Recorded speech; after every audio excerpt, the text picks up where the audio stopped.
3,6 milioni di euro è questo il valore della multa comminata dall'Antitrust alla municipalizzata romana ATAC per scorretta offerta commerciale in alcune delle tratte gestite in esclusiva. L'istruttoria era stata aperta lo scorso novembre ed ha accertato che l'offerta di trasporto prospettata era totalmente differente da quella svolta. Nel frattempo oggi i radicali sono saliti al Campidoglio per consegnare 33.000 firme raccolte per privatizzare l'ATAC. Con la loro campagna "Se non firmi t'attacchi", i radicali intendono porre fine alla situazione insostenibile che si è creata attorno alla municipalizzata, che al momento, oltre ad avere un debito stratosferico, presenta dei disservizi insostenibili.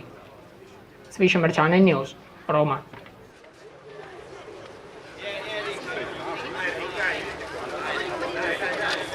Hai